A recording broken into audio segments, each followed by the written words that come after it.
You're visiting a lead mine, are you? Well, look around you. The cold, the damp, the forbidden darkness. Listen to the silence of suffocation and the earth stretching, flexing, groaning. Always watchful.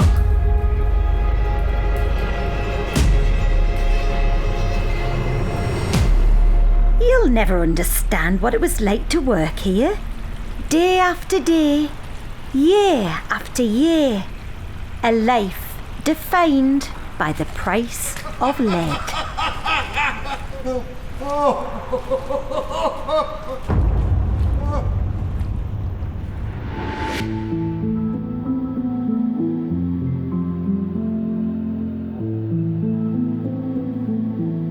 When this was a working mine, visitors were discouraged. They would get in the way.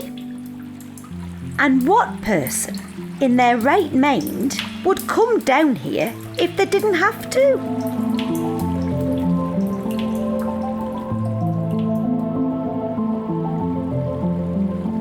Yet, in 1868, Robert, a young man of the local gentry and just down from Cambridge, wanted to visit.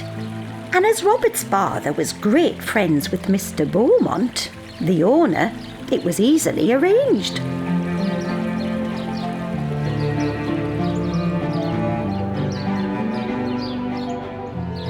Why did Robert want to visit? Well, you see, at Cambridge, he fell into bad company, poets and the like, and took a fancy at being a poet. He thought the mine might give him inspiration for a series of poems about the working man. But he'd also agreed to become a clergyman to save his father from the embarrassment of having a poet in the family. His father also thought that an understanding of the lives of miners might help Robert become a better clergyman.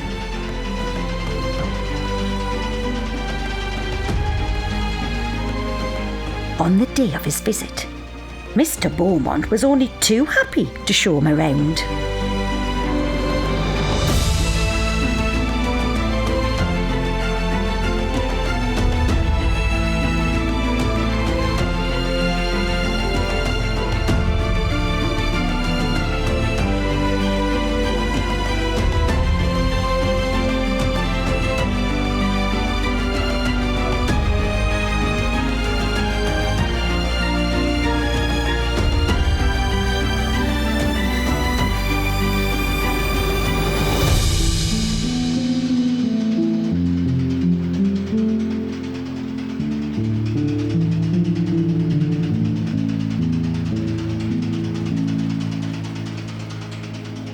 As Robert waited at the entrance to Park Level, he took off his fancy jacket. Tom Peart, a seasoned miner, arrived with 2 lanterns. One for Robert, whom he greeted with a, "Thou don't look much like a poet." Tommy was in one of his better moods that day. Robert asked if he'd met many poets, to which Tommy replied that one came into the Dale a few years back, but it didn't end well. "What happened?" asked Robert. "Best not to ask," said Tommy.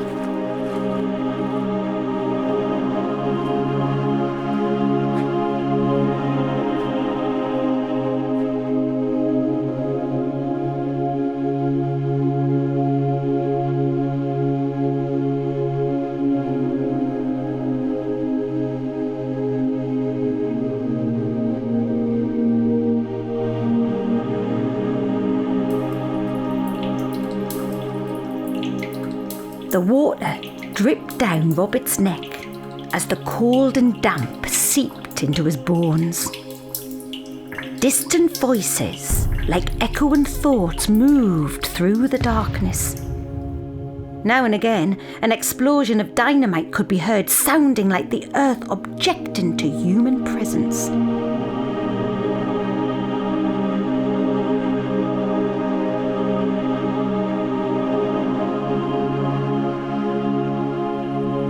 They'd not gone far when Tommy asked Robert if he'd seen enough. "'Cause this is all it is, water and rock, darkness and cold, nought else to see."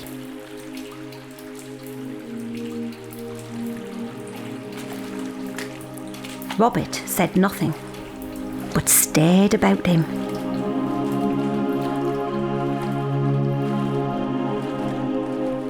Tommy was suspicious of people who said nothing and stared.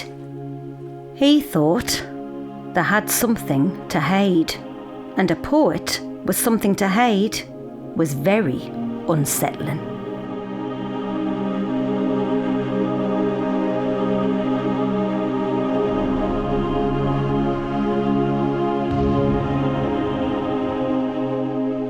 "I would like to stop here a while, Tommy," said Robert, "for this is a wondrous and magical world."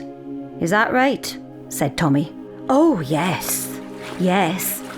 This very place gives me inspiration to write a poem dedicated to the good mining folk of Weardale." But Tommy had gone, footsteps in the darkness, heading back to the entrance. Robert sat down, damp as it was, and took out his stub of pencil and notebook and did what all poets do, stare into the distance until he felt poetic. Now this could last some considerable time, and by flickering candlelight the minutes fled the darkness, eager to find a better place to while away the hours.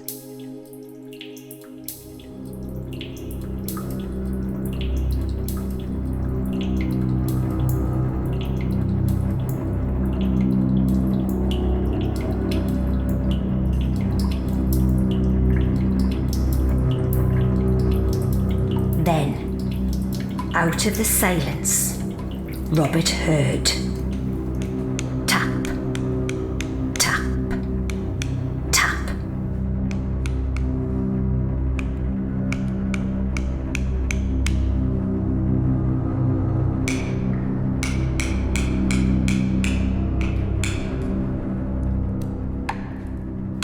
With only candlelight to guide him, he stepped through water to find the source of the tapping.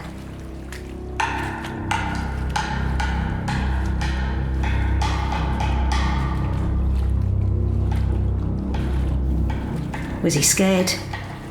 Of course he was. But poets are brave, he told himself. Nevertheless, he prayed to God just in case the poetic muse turned tail and ran. Hello? Turning a sharp corner, he saw a young miner crouched over, his back to Robert, tapping away at a vein. Hello there? There was no answer. He shouted again, Hello? and still no answer. And the darkness got darker as the tapping continued. He felt the sides of Park Level closing in. What had once seemed magical now felt threatening. Robert turned to leave.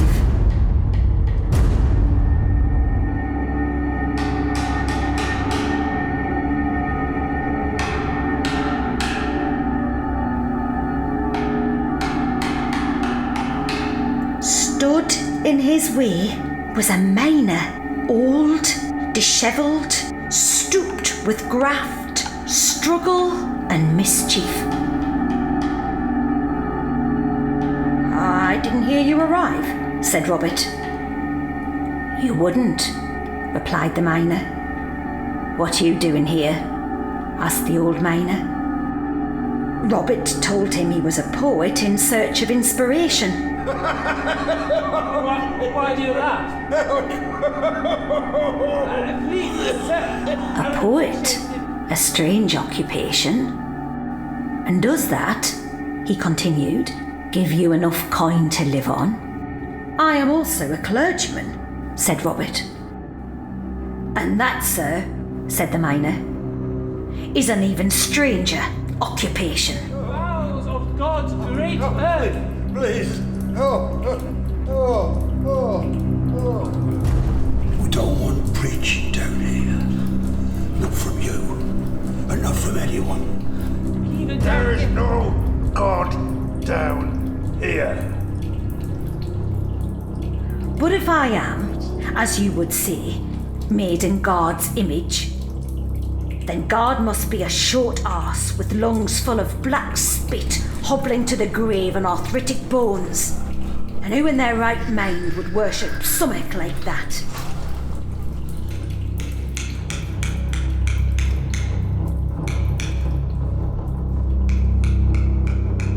Robert was not inclined to argue, for that game was not worth the candle. So he turned the conversation to the young miner, still crouched, still tapping. Who is this miner? Asked Robert. Why, sir, said the old miner, it's just another miner cursing his misfortune. That man has no need to curse, said Robert. For even in that most menial and brutal of tasks, that man is doing God's will. It's all part of God's creation. That's as may be, came the reply, but we still curse God day after day. God strove for 6 days and 6 nights to create this bountiful world, and yet you appreciate it not at all. Can't you see that each of us, according to our station, can toil towards the glory of God, no matter how mean our station is? Think on it, sir. I beg of you.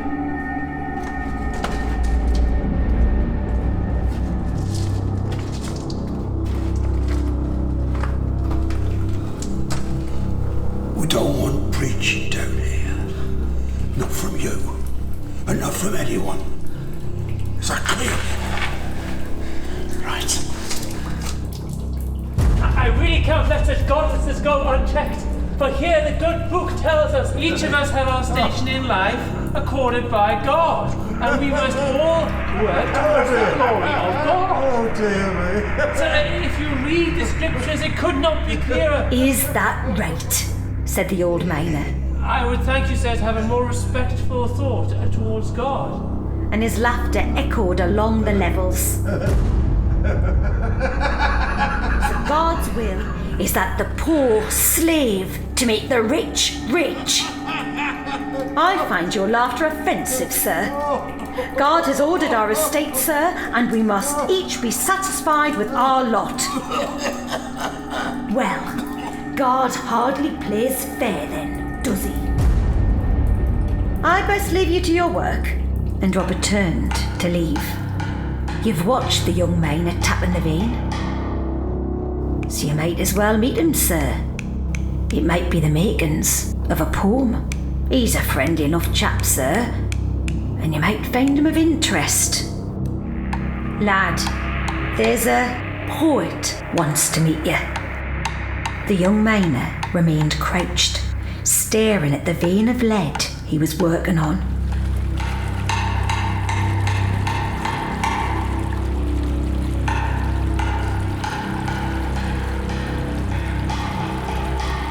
Away, lad, said the old miner. Be civil. Still, no response. Robert said to leave him be.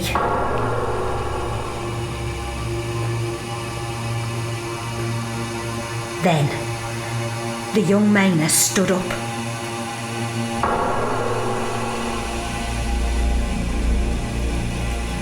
Slowly, he turned to face Robert.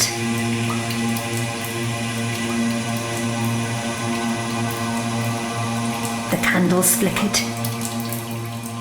The water dripped. The rocks said nout.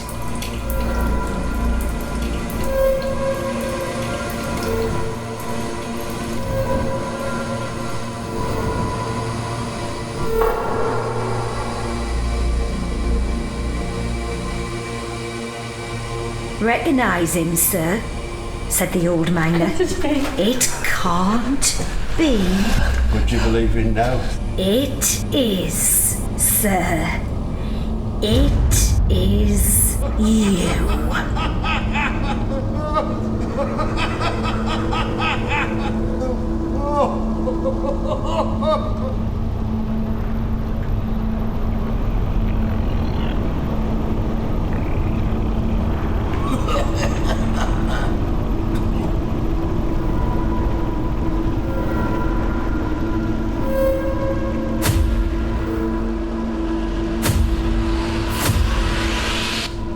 Robert screamed.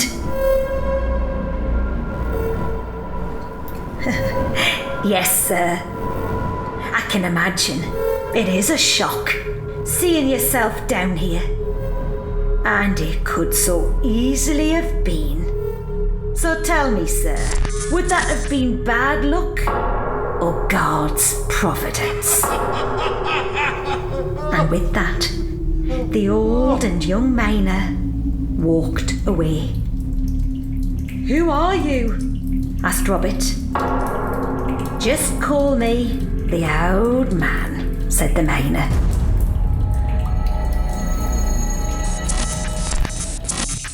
Why have you done this? Asked Robert. Your luck has just changed, said the old miner. Or has God changed your estate? The old miner walked away. Don't leave me, cried Robert. What am I going to do? You could always write a poem, said the old miner.